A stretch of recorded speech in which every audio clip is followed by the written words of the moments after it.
Statio ad Sanctam Caeciliam in Transtiberim. The Roman Church gathers first in the velabrum, among the remnants of the ancient civic order, and then crosses the Tiber into Trastevere. The movement is deliberate, from the public square into a house, from commerce into conscience, from the outer life of Rome into the interior life of the Church.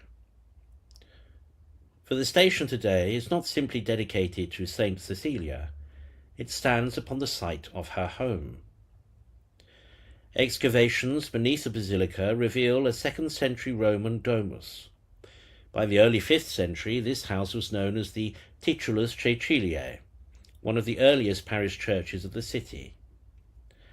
A baptistry discovered beneath the present chapel of relics confirms that Christian life here was not merely commemorative, but sacramental. Faith was professed, lived, and handed on in these rooms long before monumental architecture enclosed it. The introit sets the tone. Forsake me not, O Lord, my God, be not far from me. It is not theatrical, but urgent. It belongs naturally in this place. Cecilia, a noble Roman woman of the 3rd century, lived her fidelity without worldly protection. She stood within structures she did not control and remained steadfast within them. Her historical outline is clear. She was first buried in the catacombs of St. Callisto, near the resting place of the early popes. Her house became a Christian assembly. By the time her name entered the Roman canon, her memory was already woven into the Church's worship. Later accounts of her martyrdom, written in the 5th century, describe her refusal to sacrifice to the Roman gods. She was confined in the caldarium, the superheated chamber of a bathhouse, and when this failed to kill her, an executioner was sent. Roman law permitted only 3 strokes of the sword. After 3 blows, she lingered and died of her wounds. Historians recognize the literary shaping of early martyr narratives, yet the essential fact remains. She was executed because she would not deny Christ. In 1599, when the sarcophagus beneath the high altar was opened, witnesses recorded that the body lay on its side, with 3 wounds visible at the neck. Stefano Maderno was commissioned to sculpt what he saw. His marble effigy beneath the altar is restrained and exacting. The saint turned away, the wounds marked without exaggeration. It does not dramatize, it attests. That witness illuminates this day's liturgy. The collect asks that those who abstain from food may also refrain from harmful vices. Lent addresses the ordering of the will. Cecilia's martyrdom did not begin at the tribunal. It began in the interior vow by which she gave herself wholly to Christ. Her public death was the visible confirmation of an inward consecration. The Epistle from Esther presents a similar structure.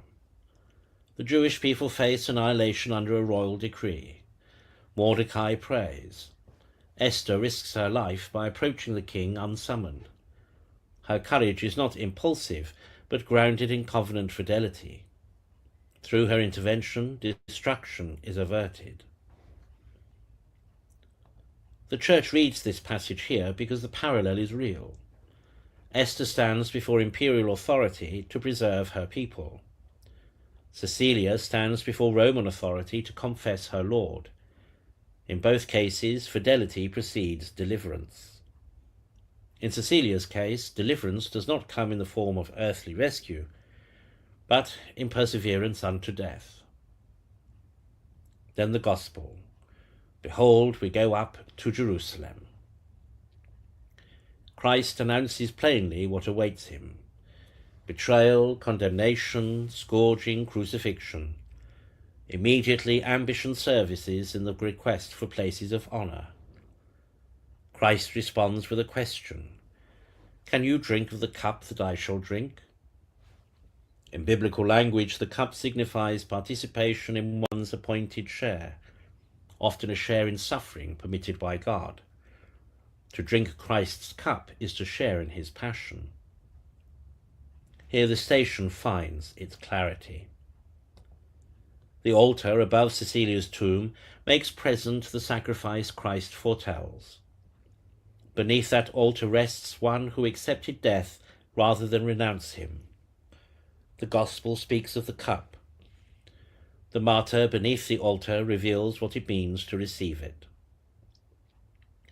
Thus the liturgy and the place do not merely coincide, they interpret one another. The introit gives the cry, "Forsake me not." The Epistle shows fidelity under mortal threat. The Gospel reveals that glory is reached through suffering. The martyr beneath the altar confirms that this path is livable. In Trastevere, the stational pilgrim does not encounter an isolated legend. He encounters a continuity, an inward vow, a steadfast confession, a life offered, and a sacrifice made present at the altar above her rest. The crossing of the Tiber ends here, in a house transformed by fidelity, and in a chalice lifted daily over the memory of one who drank it to the end.